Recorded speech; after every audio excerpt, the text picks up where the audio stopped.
Good morning, everybody. Good morning, Elke. Can you hear us? Can you see us? Guten Morgen miteinander.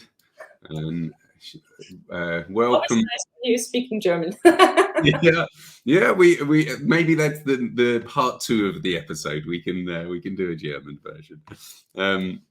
No, hey, welcome. Thanks so much to my guest today, Elke Rottmann. Thank you for joining us. And as always, we are live from Zurich. Let us know if you can hear us okay. Feel free to join in the comments.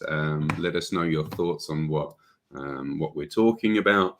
It is a live session, so we're looking forward to this one today. And this is the Swiss Recruitment Journeys. For those who don't know me, shame on you. My name is Lee Diamond, and I'm the owner of We Recruit, the recruitment to recruitment specialist for the Swiss market, helping agencies find the best recruiters, helping companies find the best recruiters, talent acquisition, HR.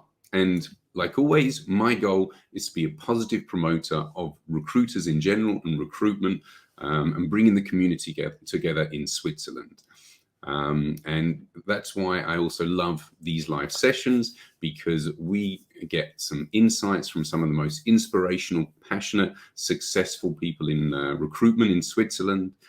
Get to hear about some of the ups, the downs, and all the good stuff in between. And of course, today is no exception. So on today's Swiss Recruitment Journeys, my guest Elke, she spent many years working in the hotel and hospitality industry before going into recruitment and setting up her own business, and is just celebrated her 3-year anniversary of having her own recruitment business, Hearts and Brains. So congratulations, first of all, on the 3 years. Let me hand the word over to you, Elke. Introduce yourself. Tell us who you are. Yeah, Hallie. Many thanks for the invitation. I'm really happy to meet you here for one episode of the Swiss Recruitment Journeys. I'm Elke, originally from Germany. I have 2 wonderful grown-up daughters who live in Stuttgart in Germany. Right now, I've been here in Switzerland since 2012. Mm-hmm. Yeah, actually 11 years already. I'm very happy here. I'm a passionate cook, singer. I'm a bit sports addicted. Sometimes, almost always, I sing during cooking, but it's good that I do it on my own. I'm a bit sports addicted. I love to hear music, to reading, a lot of things, but less time to do all of this. Mm-hmm. on a regular basis. I started working in a recruitment agency in 2016 here in Switzerland. Mm-hmm. I did it for more than 3.5 years, and then founded my own agency, mm-hmm. Hearts and Brains. We are specialized in 3 fields. We help companies recruit the right persons for roles like executive personal assistants, office administration, chief of staff. The second field is people and culture, so all positions in HR. And the third field just started new with my first employee senior consultant, Matthias. Mm-hmm. He's doing the field of finance and controlling. Okay. Yeah, we just celebrated our 3rd anniversary, right? We started during the lockdown, but we made it. And we are really happy how our business is going. Fantastic. Hey, congratulations. I think it's not what's the word I'm looking for? It doesn't building up a business, starting a business, still being there 2, 3, 4 years down the line. It's a great achievement, and especially with the pandemic in the middle. So congratulations, and looking forward to the invitation to the party. Okay. Not yet. Let's plan something for the 5th anniversary. 5th year anniversary. No problems. Awesome. So we're here today to kind of learn a bit more about your journey, to hear what's inspired you, some of the things that have happened along the way. And one of the things I always love to start with in these sessions is to understand before recruitment, and I guess in maybe even before hospitality in the hotel industry, I don't know, to find out what young Elke wanted to do. So, what did you want to do when you were younger? That's an easy question. I always wanted to become a lawyer. Oh, really? Yeah, okay. Yeah, a lawyer, because I'm an Aquarius, and I have this very strong sense for equity, fairness, and justice. And I mean, it got me in a lot of trouble when I was younger, especially in school. Not only for myself, but more for my friends and colleagues. And so I wanted to get the things right. I wanted to get justice for all of it. So yeah, my dream was actually to become a lawyer. Okay, but it didn't materialize. It didn't go, or you didn't go in that direction.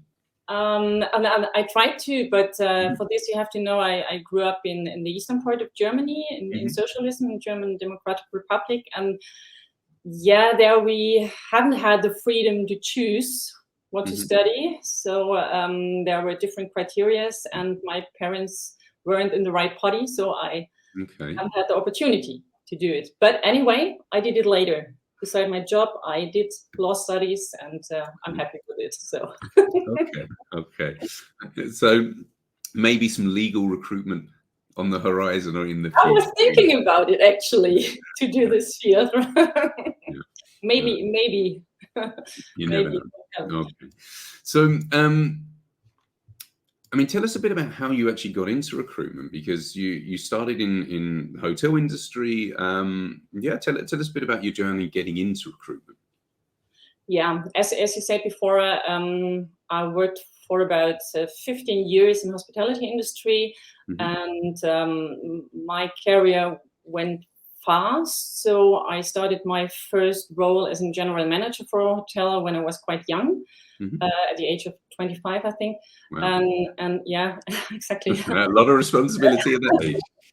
And of course, I had to recruit in this role. I hired employees, staff for the restaurant, for the kitchen, for administration, for accounting. So I started quite young recruitment. So, and of course, I had to find my way because I haven't had any experience with this.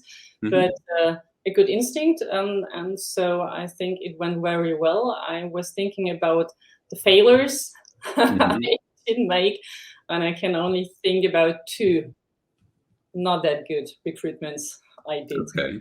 Yeah. You had a pretty good track record of that. In the hospitality industry, not in area. Okay. Yeah. And then you moved to Switzerland, 2012. And then you got into recruitment again you got into recruitment, but as a recruitment consultant. Exactly. How did that happen? Yeah, actually, I did some other things from 2013 to 2016. Also another business. I worked as a German teacher for adults, which was a really fulfilling time.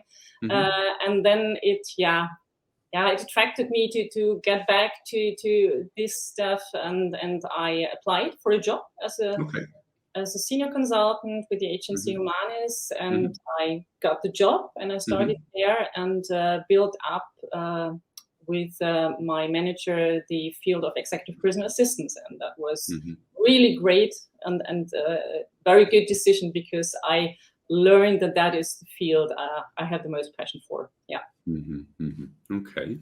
What is it about that field, do you think, that makes you so passionate, or that attracts you so much? I think I learned about myself that I have a kind of a talent. I don't want to sound arrogant, a talent to make people safe and open up, and I love to accompany them. I love to listen to them, and I think I can quite fast earn their trust. And it's for me a good thing to accompany them on their professional way, not only once, but for longer, And that's one thing. And the other thing is this matching, this feeling, you're looking for an executive assistant. Okay, what kind of profile, what kind of personality, and then already thinking, I know one. I have one name. A second thing, I will approach them. I know this is the perfect match for you. This this process, I love it. Yeah. Okay. Thanks. And also, by the way, we've had some comments coming in, people congratulating you on the anniversary. So thank you very much. Keep all the congratulations coming in. It's a big achievement managing your own business, and every year and every milestone is one to celebrate. So thanks everyone for doing that. So what time in your career do you think you learned the most, and why? Yeah, it's interesting, but it was definitely the one thing in hospitality industry, especially when I had my first role as a general manager. As I already said, I was quite young. Thrown in the deep end. Of course, during especially the first role, I had to prove myself again and again, because the team, about 25 employees, they were mostly 10, 20 years older than me, and understandable. They questioned, or maybe they didn't think I could do it. So it was quite a challenge to be there for them, to listen to them, to understand thoughts, the fears, and to prove them I can do it on the one hand, but on the other hand also I can take responsibility if something goes wrong. And I'm here for you, professionally, but also if you have some personal or private problems. So it was quite a challenge, and I think I learned a lot in this. Yeah, fantastic. I can imagine it's not easy managing people. It's not easy inheriting teams or taking over a business or a team, and it's certainly not easy when you need to also win the people over, or maybe that there's a big age difference or experience difference,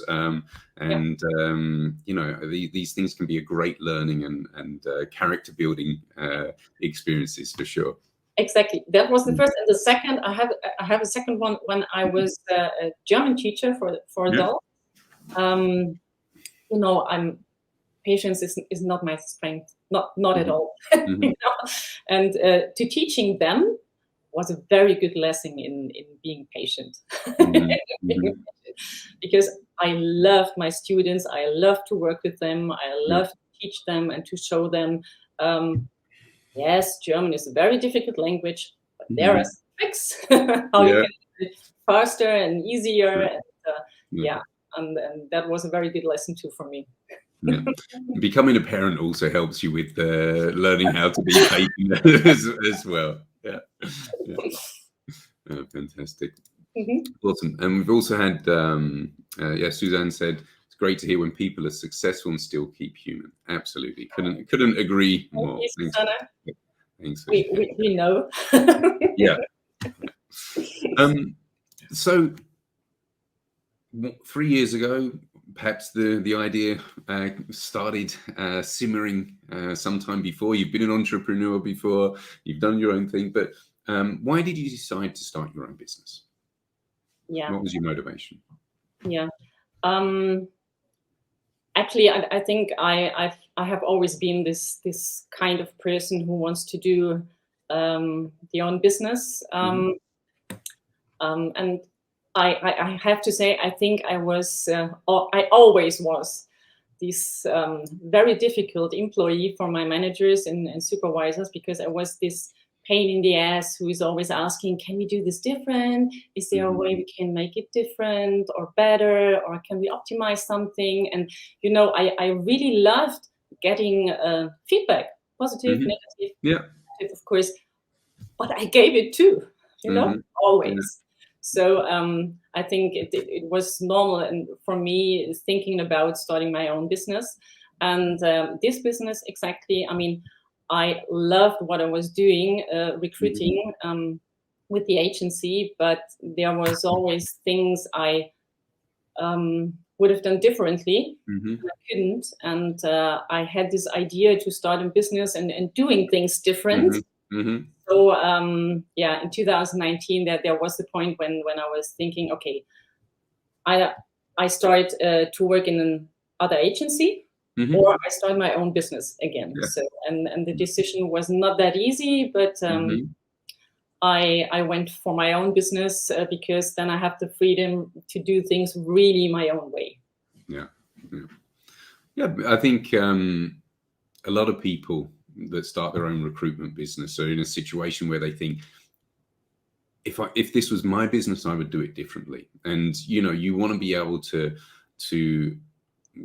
influence the way that the business is done. You want to be able to bring ideas. You want to be part of an organization that says, yeah, let's try that. Let's not just do things the way it's always been done. Let's question the status quo. What else can we do? How can we do it differently? As opposed to being too kind of stuck in their ways. So I think a lot of us, that resonates with a lot of us who've set up our own recruitment business. And we said, you know what, if it was my business, I'd do it differently, and I'd do it better. That's what we hope. Yeah. Ideally better. Exactly. So hold on, we just had a quick question coming in from Rabil. So Rabil, can we ask questions to Elke during or after the live stream? So you feel free to ask a question during, as long as it's obviously in the theme of the Swiss Recruitment Journeys. We're asking about her career, her journey, her experience. So if you have a question, Rabil, on that line, feel free to ask, and we'll happily bring it in.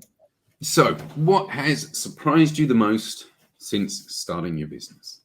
What didn't you expect? Okay. Yeah, let me think. I mean, I said already, I was ready, prepared to start in March 2020. And then, pandemic came, lockdown, and I was, oh my God, really? Are you kidding? And yeah, of course, I was shocked and a bit scared. How can I start my own recruiting business when everything around me is going to lockdown? And of course, the companies were insecure, placing new positions, recruiting for new positions, spend money for this. And I was really surprised that our first year in 2020 went that well. I hadn't expected this. I was ready to fight for my business to survive this first year, and it went quite well. Yeah.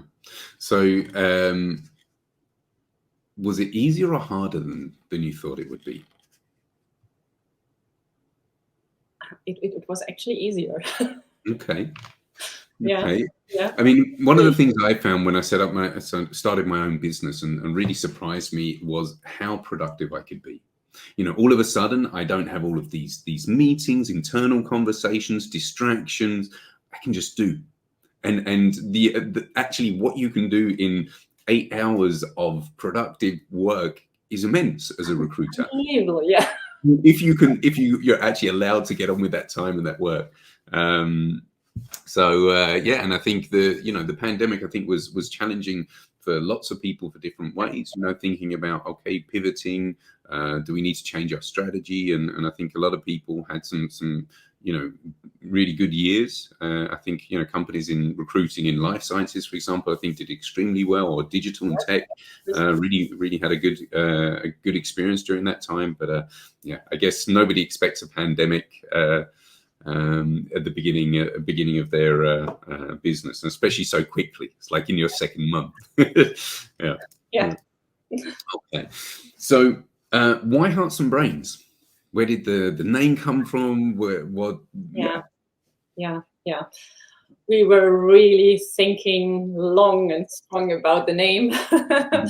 And we gave at the end, we gave 2 names in the round to friends, families, and also candidates I know already, and clients.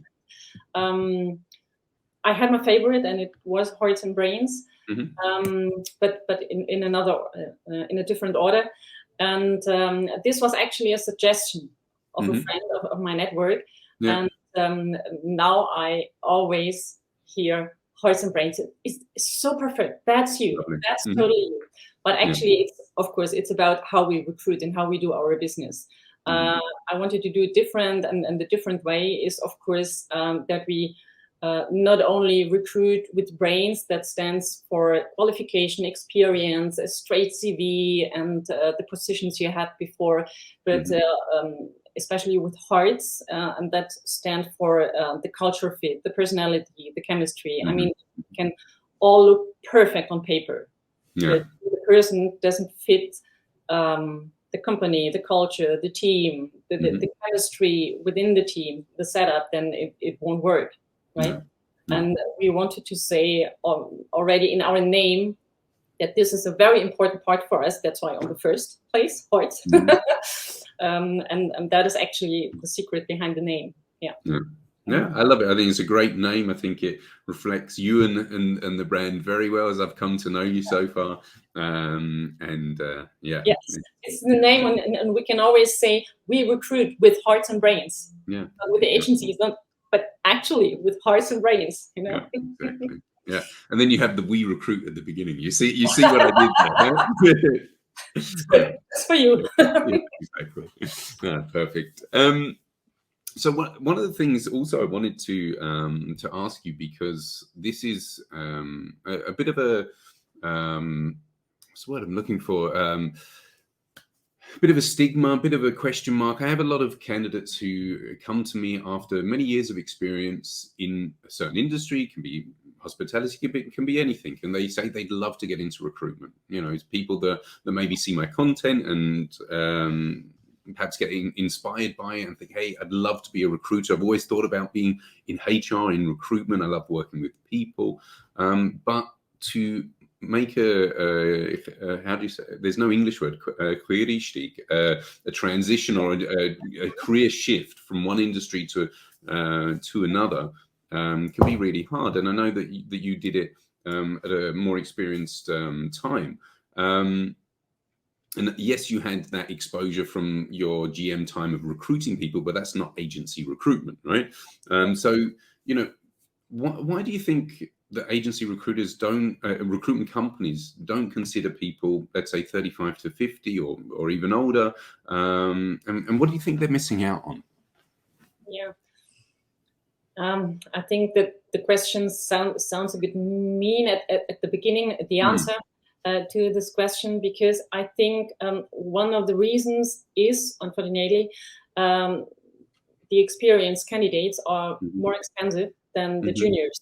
You know, they can hire juniors and think they can develop them, build them up to consultants, senior consultants, and can teach them. But actually, I think it's much more promising to hire candidates with more experience. What do they missing out? And of course, experienced candidates, they know different branches, different industries, different company setups, different team setups. They know different cultures. They know challenges in the companies. And actually, it's not only the professional experience, but also the life experience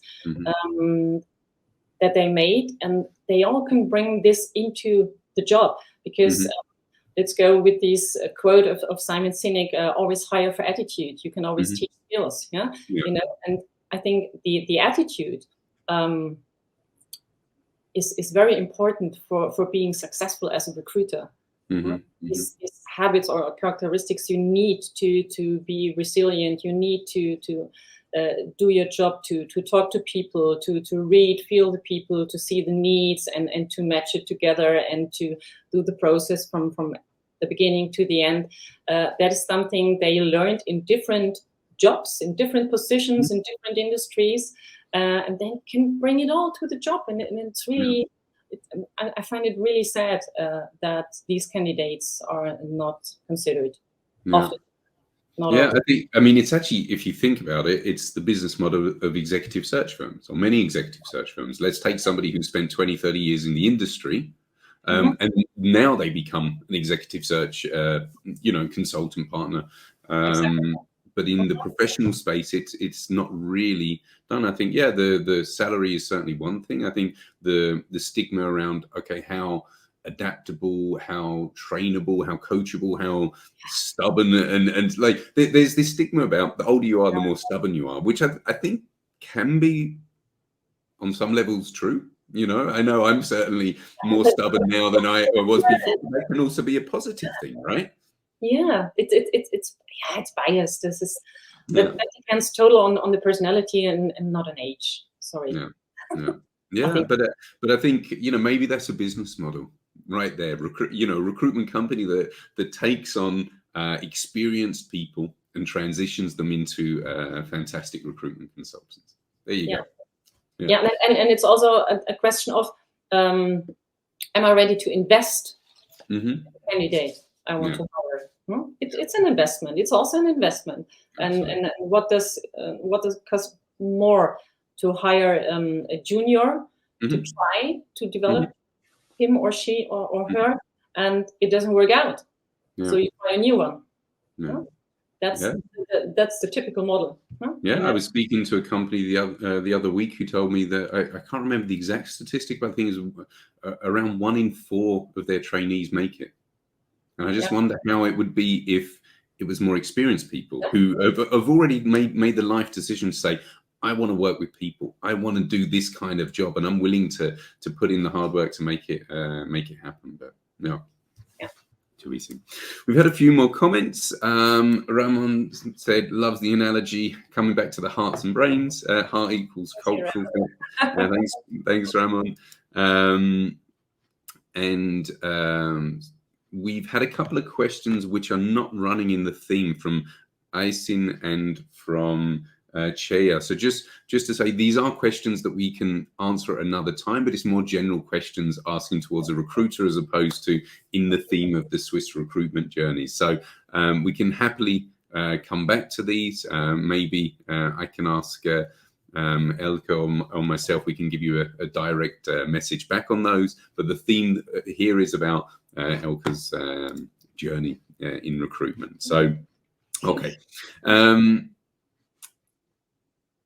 Let's see here. What was the proudest moment in your career? Yeah, that's might be easy. As in the recruitment career, of course, I think it's in the recruitment career, right? I think that's we all start normally. We all start on success base. We try to get business and then there is this one moment when a client calls you, a client approaches you, he or she wants to work with you and give you a mandate. So this was definitely the first time this happened. That was the proudest moment in my career. I think there's some special firsts when you have your own business. The first mandate, the first invoice you send out, or the first placement you make, the first hire you make, the first anniversary, all of these different things I think can be really special moments. But that's so generally in the career that was because that was is a stepstone. Absolutely. Okay. Not sure how it is for you. If when we talk about role models and people you look up to, who is your role model when it comes to your business, when it comes to recruitment? Personally, a role model in business, no, but personally, definitely my mother. Yeah, definitely my mother, because she is also this person who said to me always, you can do anything. You can do anything, Elke. And it doesn't matter if you're a woman. You can do anything you want. And she was and is also very brave in everything she's doing. They had a lot of energy, and she won't stop until she reached what she gets for. And I think she's definitely my role model. Okay, so we know where it comes from then. Yeah. totally.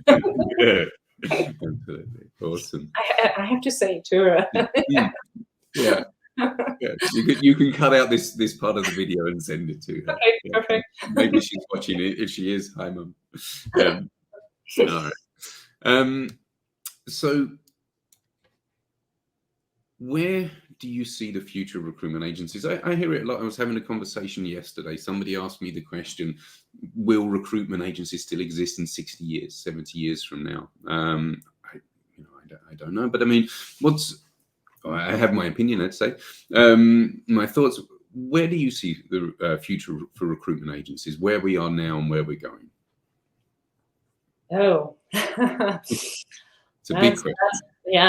That's a big question. I think I step into what you were saying. I think there will also be a need for recruitment agencies or the human factor. Mm-hmm. You know, I see a lot of agencies or business models arising with KI and AI and with these tools who can select the best candidates for you. Mm-hmm. I think that won't last. That's not the way Mm-hmm. the recruitment business will go. But Mm-hmm. of course, we can use several tools, great tools, to optimize our working style. Yeah. All the administrative stuff to optimize the processes and so on. But there will be always the need that there is a human who talk to the candidates and to select the candidates who fits. It's in our name, you know, the hard part. Huh? Who can say this person fits the company or fits the team, and because otherwise we only recruit words on paper. You know, because all the tools can only select or evaluate the words and the terms that are on the LinkedIn profile or on other profiles or in resumes, written in resumes or anything else. And if I forgot something or if I think I don't have to mention it or something else, it doesn't say enough about the person. Mm-hmm. It says only something about a career, but not about the person. And maybe the talents and the capabilities.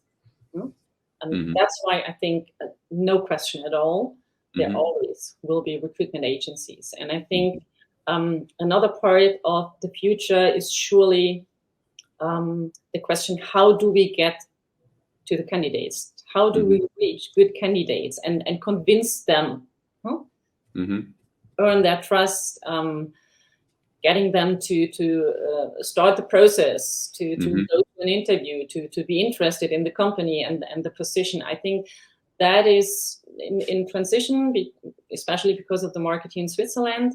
And that's why, of course, I wanted to do my own agency, because that's our USP. We work completely without job ads. We never, ever do job ads on principle. We only work with a great network. And I think that's a topic that will be more important for the future, that we as recruiting agencies have to think about the value we want to bring to our clients. And it's not to do job ads, waiting for applications that the clients can do themselves. But we have to build up a value and a network we can offer clients. I think that is very important, that we as agencies and recruiters think about that. Yeah, I think, I absolutely agree with you. There's always going to be a human element where, recruiters and agencies are needed, where there isn't an influence needed, where there is support and guidance needed, And these are not things that we can automate. I always have the idea and think that if you're a generalist and if you're not an expert in what you're doing, not a specialist, that you are, let's say, more at risk or more exposed to AI doing things that you can do. So let's say, for example, a recruitment company that tries to do everything. It's this expression of kind of your what is it? Can do it. You're not an expert. Every time that you start a new search, every time you have a new position, you have to go out advertise, you have to headhunt, you have to find new people that you don't have in your network, and that's a hard job. That's a very hard job, and I think that if you're a generalist and maybe also in the blue collar kind of lower levels of recruitment where the criteria is a bit different, let's say, I think these things have already been automated and taken over in many ways. We see a lot of these tools where if you need to staff a music festival with 1,000 people on the weekend, you can do it all through an app now, because you just need people to turn up. You don't need specific skills or knowledge or these kind of things. So, yeah. Yeah, but as you said, we are also consultants. Mm-hmm. I mean, I've been asked very, very often, how's the market? What do you think about our salary?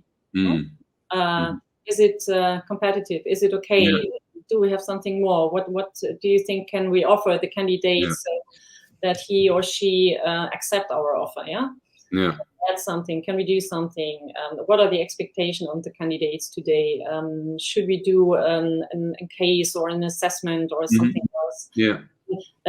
If you're not specialized mm-hmm. one or two or three fields, then you can't answer the question because you can't know the whole market and for all position and fields you're working in. To give that guidance, but it's also then,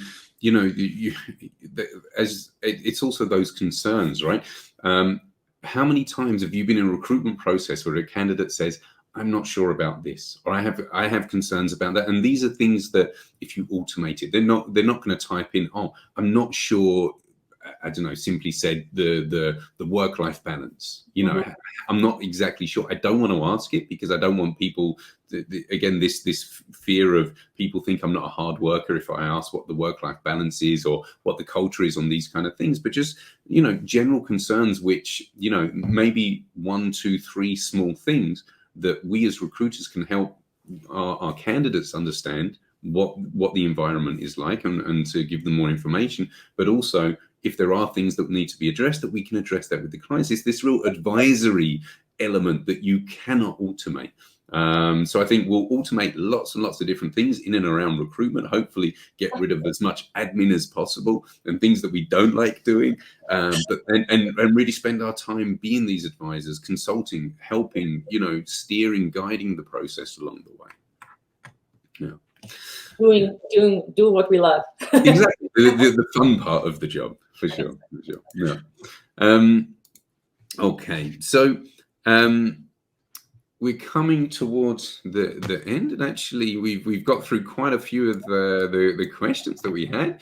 One of I guess the last question that I have here on the list and would like to know from you. 3 years you've hired your first employee. Exciting times.